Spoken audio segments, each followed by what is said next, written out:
అందరికీ నమస్కారం అండి. ఇవాళ కార్తీక పురాణంలో మనము 19వ అధ్యాయము చదువుకుందాము.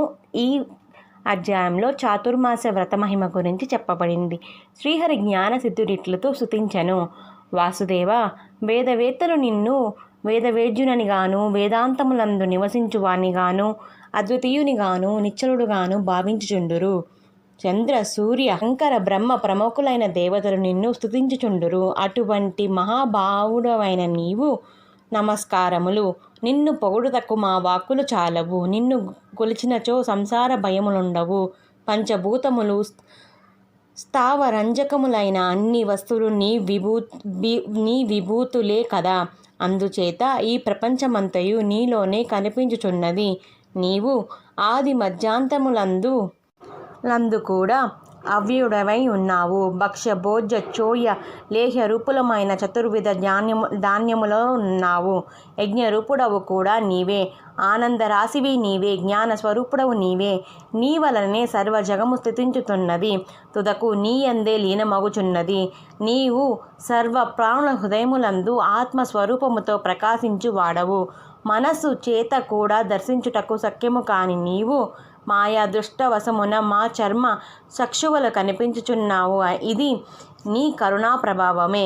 సమస్త లోకాధీశ్వర నారాయణ, నీకు శతకోటి వందనాలు. నీ దర్శనము మాకు సత్ఫలమును నీయవలెను.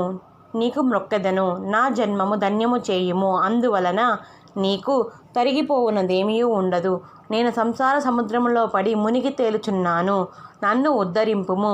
ఓ త్రిలోకనాథ, త్రిలోకవాసి, అనంత పరమాత్మ, నీకు నమస్కారములు. పరమాత్మ రూప, గుణాతీత, పూర్ణాత్మ, గురోత్తమ కృష్ణ, నమస్కారములు. మోక్ష ప్రదాతవును, సాధు హృదయములలోను జీవుల హృదయములోను ఉండువాడువును అగు నీకు వందనము. సృష్టి స్థితి లయకారకుడవును, వ్యాసాది మునులచే మ్రొక్కుబడువాడును అగు నీకు వందనము. నీ పాద భక్తియను పడవనెక్కి సంసార సముద్రమును దాటి జ్ఞానులు తేజోమయమైన నీ రూపము నొందుదురు. శాంతాకారం భుజగశయనం పద్మనాభం సురేశం, విశ్వాకారం గగనసదృశం మేఘవర్ణం శుభాంగం, లక్ష్మీకాంతం కమలనయనం యోగిరుజ్యానగమ్యం, వందే విష్ణుం భవభయహరం సర్వలోకైకనాథం అని యోగులు విష్ణువును స్తుతించెను. బోధల చేతను కానీ, తర్కముల చేత కానీ, పురాణ శాస్త్రముల చేత కానీ మానవులు నిన్ను చూడలేరు. నీ పాదభక్తి చేతను, మాలిన్యము లేని నీ తేజోబలము చేతను ఆత్మస్వరూపమును తెలుసుకొని తరింతురు. గజరాజును, ధ్రువుని, ప్రహ్లాదుని, విభీషణుని, మార్కండేయుని, ఉద్భవుని రక్షించిన కేశవ, నీకు వందనము. నీ నామమును స్మరించినచో పాపములు పోవుటయే కాదు, నీ చరణ సన్నిధానమున చేరుట జరుగును. ఓ కేశవ, నారాయణ, గోవింద, విష్ణు, జిష్ణు, మధుసూదన, మహేశ, మహాత్మ, త్రివిక్రమ, వామన, శ్రీధర, ఋషికేశ, పద్మనాభ, దామోదర, సంరక్షణ, వాసుదేవ, నీకు నామవాకములు మమ్ము రక్షింపుము అని స్తుతించిన జ్ఞానసిద్ధునితో జనార్దను చిరునవ్వు నవ్వుచు, మునివర్య, నీవు చేసిన స్తోత్రము వలన నేను మనసారా సంతృప్తి నొందినాను. నీకు వరమిత్తును కోరుకొనుము అనెను. అప్పుడు జ్ఞానసిద్ధుడు, దేవా, నా మీద నీకు దయ కలిగినచో నీ ఉండు వైకుంఠమున నాకు కొంచెము చోటిమ్ము. అంతకంటే నేను మరి ఏమీ కోరను అనెను. భగవానునట్లే యగును కాక. అయితే కొంతమంది దురాచారులు బుద్ధిహీనులై విద్యుక్త కర్మలను ఆచరించుట లేదు. వారి వర్తనములు బాగుపరుటకై వేదాలలో చెప్పబడిన ఓ వ్రతమును చెప్పుచున్నాను. జ్ఞానసిద్ధ, ఇతర మునులారా, అందరూ వినుడు. నేను శ్రీ మహాలక్ష్మితో పాటు వెళ్ళి ఆషాఢ శుద్ధ ద్వాదశి వరునకు పాలకడలిలో సైనింతును. ద్వాదశి నాడు మేలుకొందును. నేనా పాల సముద్రంలో నిద్రించిన 4 నెలలు నాకు చాలా సుఖదాయకములు, పరమ పుణ్యప్రదములు కూడా అగును. ఆ 4 మాసములలోనూ శక్తి వంచన లేకుండా నన్ను గురించి వ్రతదానమును ఆచరించిన వారికి పాపలు నశించి వైకుంఠ ప్రాప్తి కలుగును. అందుచేత ఓ మునులారా, ఆ సమయములో మీరందరూ చాతుర్మాస వ్రతమును ఆచరించి సత్ఫలితమును పొందురు. ఇన్ని మాటలెందుకు? ఈ చాతుర్మాస వ్రతము శక్తి అండు చేయనివాడు బ్రహ్మ హత్య దోషము నందును. నిజమునకు నాకు నిద్ర కానీ, జడత్వము కానీ, జనన మరణ సంసారి దుఃఖములు కానీ, లాభ నష్టములు కానీ, ధనధాన్యముల మీద ఆసక్తి కానీ, మమకారములు కానీ లేవు.